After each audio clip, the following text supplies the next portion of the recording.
Rayner is a Gen Z that has recently become a school canteen vendor at Mito Primary School just 5 months ago.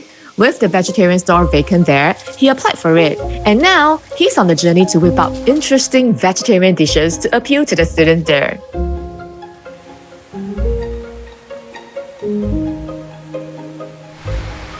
So usually I wake up at about 5:30 and then I'll head to Sheng Siong to get some fresh vegetables before heading to school to start the prep at 6 a.m. Oh man, it's raining. Yeah, so maybe I'll take the bus instead and head to a different supermarket today. We're here and so we just want to get two things, just cabbage and bean sprouts. But the bean sprouts are not here yet. Yeah, so I think, but we're kind of in a rush, so I think we'll just do without it for today.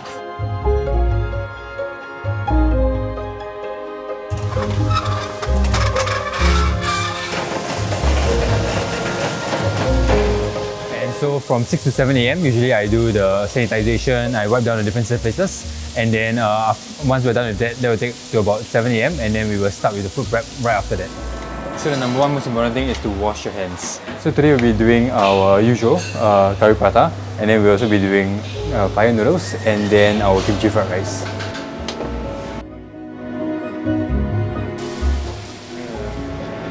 Yeah, so the kids here love scrambled eggs, probably one of our best sellers. Yeah, so I found that what the students like is they like it creamier, so I tend to stir it more. So the prata right here is actually my best seller. I sell it every day. Prata with eggs and curry, yeah, they love it. I think that day I sold like 47 pratas. Yeah, but I think that was a rare day. Remember your favorite canteen auntie and uncle who will greet you and you know their menu by heart?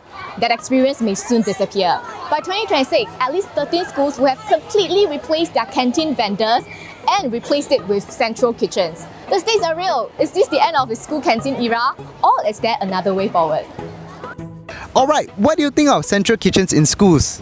I think they're like really cool because everyone gets like the same type of food, but then I still think it's better to like be able to have like our own choice to like choose our own food and also like get to know like the different uncles and aunties. I like to talk to the aunties and uncles because they make my day better.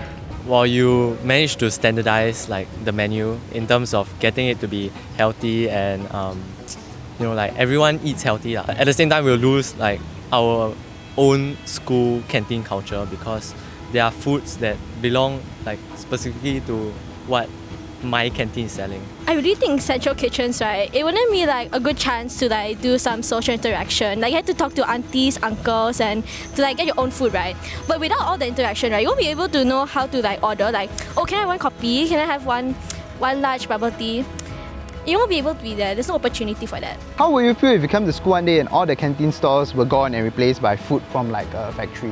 Very sad. For example, I like the meatball noodles from my canteen. I interact with the noodle store auntie a lot, so like we're quite close. So if we replace all the canteen stores, I think the human touch is a bit like lost.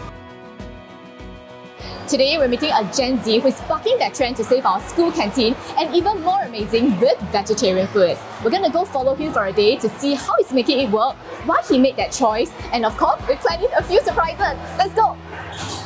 Hello, Rayner! Oh, hello, hi, Jia. Oh my god, I'm so excited. Like, after being a student for so many years, right? It's my first time being in a canteen store. Yeah.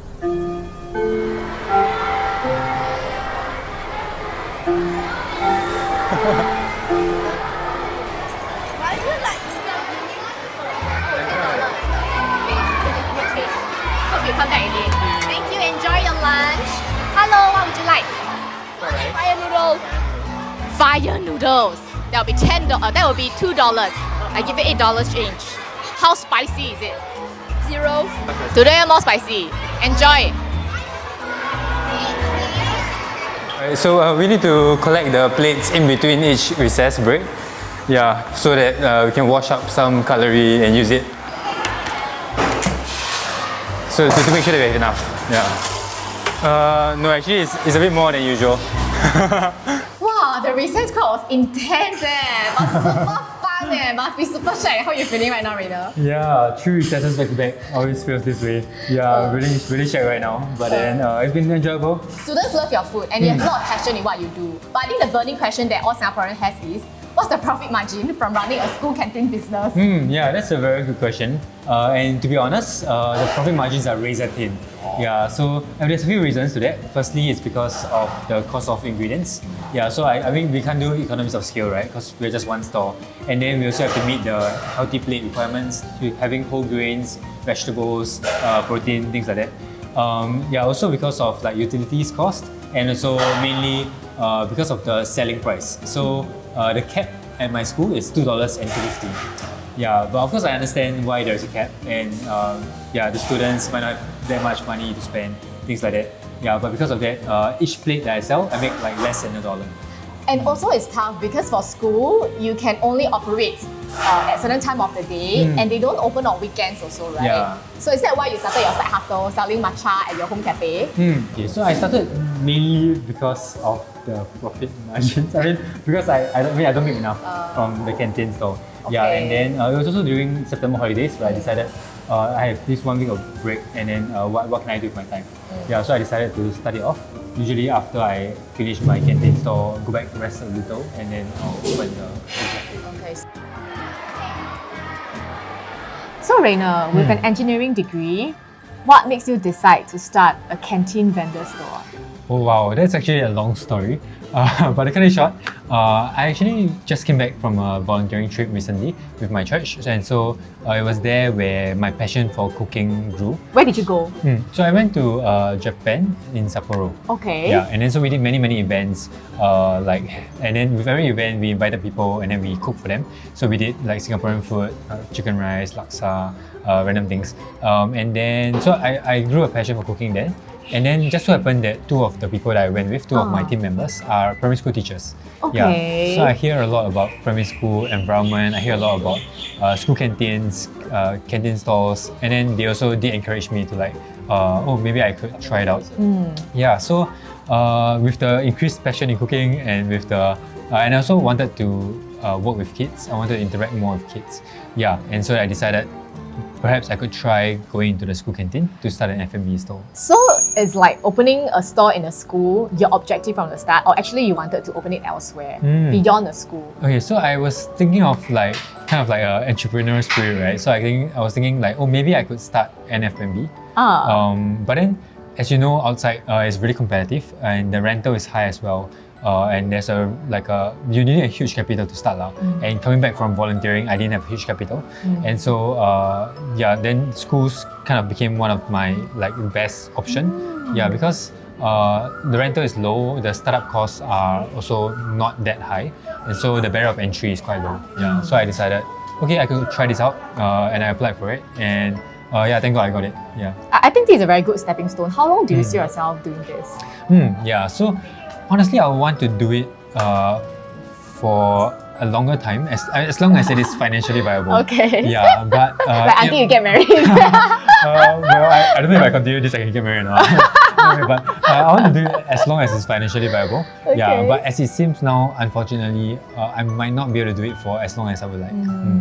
Are you ready for your surprise challenge? Yes. Okay, I'm with you. Okay, we have a surprise guest. He's a massive ramen fan and a popular foodie. Let's welcome Alderic! Oh! Yeah! So Alderic, we're gonna put Rayner's skill to the test. Come, tell us, what is his mission? Yes, alright, Rayner, your mission today is to make a ramen that meets 4 very difficult conditions. Okay. 1, it must not exceed $2.50. Okay. Understand. 2, School market price? Yes. It must meet HPB healthy plate requirements. Of course. 3, it must impress me, someone who has eaten most, if not all, of the best ramen in Singapore and then went to Tokyo for their best. Wow. That's the hardest part. Okay. You don't need to be better than them, just about the same level can already. No need to be better than them. Okay. I'm not too demanding. Okay, 4th? And 4th, it must be vegetarian. Okay, of course. Wow. Can? Yeah, that's what I do every day. Let's go. Okay, let's go. While Rayner is busy preparing ramen, we are here chilling and chatting. So I've got a question for Alderic. What is one school canteen memory that stuck with you for life? Let's take I a trip was- down memory lane. I was from Jurong Primary School, and then back then, right, they had this 20 cents rice, 50 cent chicken when I was in primary 3. Yeah. I signed up for my first CCA. Okay. So that means, right, my allowance doubled from $1 to $2. I thought about for very long. That night, right, before my first band practice, right, I couldn't sleep. I kept thinking of what's the combination of things that I wanted to You're order. so cute, eh? I spent all of it on lunch. Right? I told her 2毛饭1块鸡, which means like double the chicken. And then I took that plate back, right? And I finished every grain and every morsel. I think I might have eaten the plate too, if I remember correctly. Today, that primary 3 kid, right, still lives in me. And I feel like every time I order food right now, right, I let that kid out to play. So we're done. This is the ramen for the challenge. Let's go. Yeah, here you go. 250 ramen. Thank you.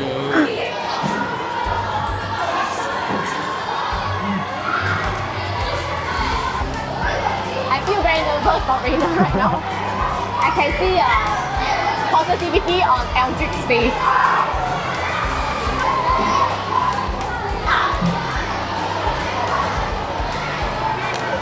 Okay guys, action speaks louder than words. We finished everything. This is a clean plate from just now. What do you think of this ramen? I think Rayner is very kind. That's the impression that I get from his broth, right? Everything is so easy to eat, very, very sweet. I think he capitalizes on all the sweet ingredients very well. Like, one thing I want to say is that a good ramen to adults and a good ramen to kids are very, very different.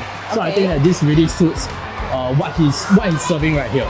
Okay, brings you back to that primary 3 kid, is it? Like, trip down memory lane. That's the impression, right? That's why when I eat it, I like, you can see that I smell a bit, right? Because it's very homely.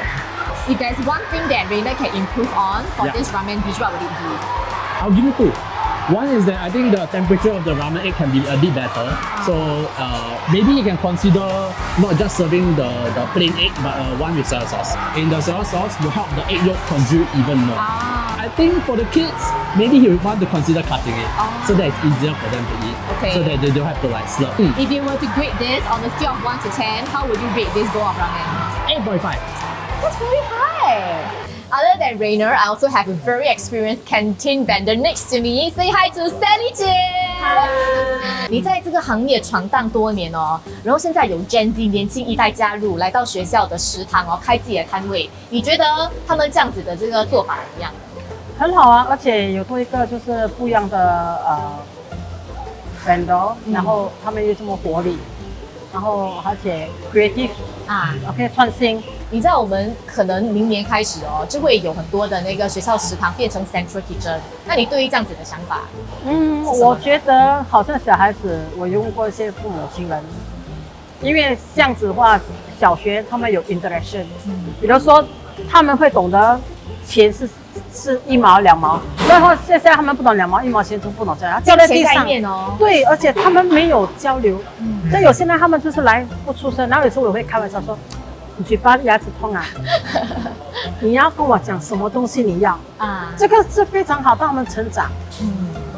所以我觉得这种 central kitchen 的话，我不能讲太多，也不能说来反对。我是觉得弥陀学校我很喜欢，因为很亲，不管是学生也好，尤其是老师们，还有就是学校的那些负责人。他们都是很很亲情啊，完了好，你遇到什么问题啊，还是什么事情，他们第一个时间就是先来看你需要帮忙吗？大家就是一家人这样哦。对，家人，所以我觉得这边是个大家庭。So for Rayner, what can we do to further support Gen Z canteen vendors? Yeah, I think one of the biggest challenges that we have is the school holidays. Yeah, so when we have the June holidays, December holidays, there's almost 3 to 4 months of a gap. Yeah, no school, no money, no business. Yeah, so then there's the lapse in income, right? And so perhaps we can allow like a more hybrid model where store vendors don't just sell to the school, but they're also allowed to sell to the public. So for example, 2 p.m. onwards, maybe they can switch up their menu and then sell to the public as well.